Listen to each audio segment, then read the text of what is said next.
Kabak Tata Usaha Perlengkapan Rumah Tangga Stijn-Majene sudah mulai melakukan pembersihan serpihan robohan Rektorat Stijn-Majene akibat angin kencang. Kabak Tata Usaha Perlengkapan Rumah Tangga Muhammad Armin mengatakan Rektorat dibangun sejak 2018. Sebenarnya sebelum kejadian angin kencang, penyangga dan batu ringan sudah mulai berjatuhan. Dari awal sudah rencana untuk perbaikan ulang. Namun, tiba-tiba angin kencang menerpa dan mengakibatkan kerusakan sekitar 10%.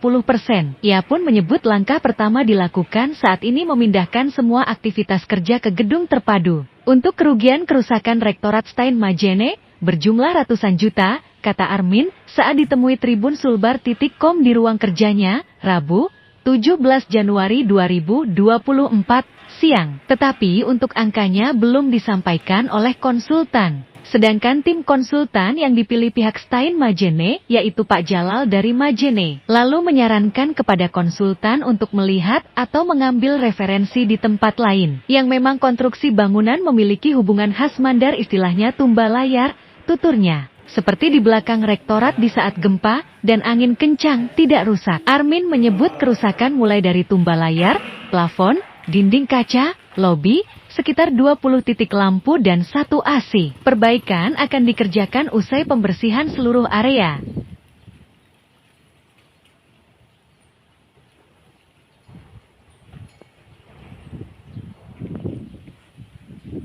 Pak, atas nama siapa Pak?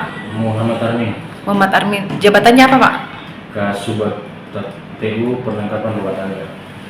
Mengenai polemik bencana yang kerusakan Rektorat Stijn Pak, bagaimana tindakan dari Stijn-Majene sendiri Pak? Langkah pertama yang kita ambil kemarin, pertama memindahkan sebagian aktivitas kerja di gedung Rektorat ke gedung yang saat ini kita tempati, gedung kuliah terpadu.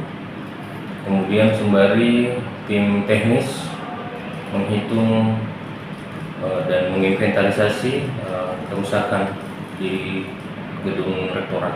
Itu timnya Pak, tim dari mana Pak? Tim teknis yang kita minta dari luar dan memang yang selama ini kita pakai kalau untuk kegiatan pemeliharaan. Bisa disebutkan Pak nama timnya?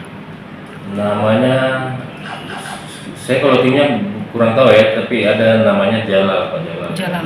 Dari mana itu Pak? Memang dia konsultan. Konsultan dari mana? Di Majene. Oh, Majene juga. Kalau boleh tahu Pak, kira-kira taksiran kerusakannya itu berapa juta Pak? Belum dilaporkan ke saya. Kemarin sudah ada catatan, tetapi estimasi belum. Perkiraannya ratusan juta. Ratusan juta.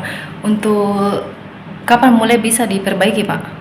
Kemarin kita sudah sebagian mulai pembersihan, segera mungkin karena memang awalnya kita sudah rencanakan untuk pemeliharaan di gedung Rektorat. Sebelum kejadian, memang sebagian bagian-bagian di atap itu penyanggahnya yang berupa batu ringan itu sudah ada yang jatuh, dan memang untuk tahun ini sudah direncanakan untuk perbaikan pemeliharaan. Untuk dari Polres sendiri Pak, Polres Majene tentunya atau Tipikor, apakah sudah ada penyelidikan atau bagaimana Pak? Sejauh ini belum ada ya, hanya ada pemasangan garis polisi terkait penyelidikan dalam hal adanya bencana. Kami kurang tahu juga sejauh apa pihak Polres ataupun Polsek di Majene untuk melakukan itu. Untuk konsultan yang dipilih Pak, apakah sudah mengantisipasi angin dari laut? Karena kan dilihat di Rektorat itu kan tinggi Pak, jangan sampai terulang kembali. Yang pasti seperti itu, dan kami sudah menyarankan untuk melihat atau mengambil referensi dari tempat lain yang memang konstruksi bangunannya itu memiliki hubungan seperti Rektorat yang khas gedung rumah Mandar. Kami sudah sarankan ke konsultan, kemungkinannya kurang lebih sama dengan yang ada di belakang. Jadi hubungan atau tumbak layar kalau istilah kita di Mandar.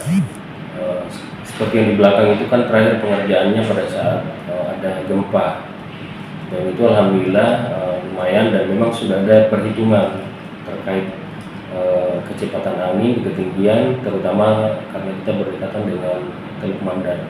Ya. Untuk rektoratnya nanti Pak, ini yang sudah rusak, apakah dirobohkan atau bagaimana Pak?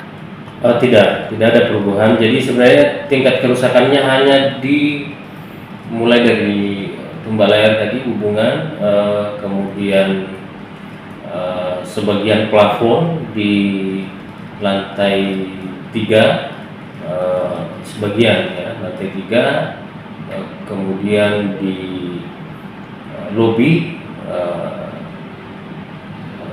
dan dinding kaca sebagian di depan, itu saja. Jadi kalau tingkat kerusakan dari keseluruhan gedung itu mungkin tidak sampai, ya kalau sampai 10% ya mungkin sekitar 10% saja kerusakannya. Jadi tidak ada, masih ada aktivitas di sana. Untuk bagian belakang masih bisa digunakan aktivitas. Tapi tidak berbahaya itu Pak? Ya, ada pintu bagian Oh, belakang. Ada pintu bagian belakang. Kita kan kurang lebih panjangnya sekitar 30 meter ke belakang. Bagian yang berbahaya ini bagian depan ya kurang lebih sekitar tidak sampai 10 meter. Oh iya Pak. Tapi izin Pak, berarti kira-kira berapa anggaran Pak untuk perbaikan kembali Pak? Kalau estimasi sih catatan dari khusus konsultan belum, tetapi kalau diperkirakan ya mungkin 100 sampai 200 juta mungkin. Tapi Pak, sudah mulai pekerjaan tadi, mulai dari pembersihan. Baru pembersihan puing-puingnya, Oh iya. berupa bata ringan dengan plafon, kemudian pemindahan sebagian lemari, meja yang kira-kira kalau ada hujan turun tidak merusak. Untuk perbaikan sendiri Pak, kira-kira kapan Pak? Apakah bulan ini atau bagaimana? Pengerjaannya diusahakan bulan ini, mulai dari pembersihan, termasuk untuk konstruksinya mungkin bulan depan ya pengerjaannya. Tetapi kalau untuk pembersihan diusahakan selesai bulan ini. Oh iya. Download Tribun X sekarang, menghadirkan lokal menjadi Indonesia.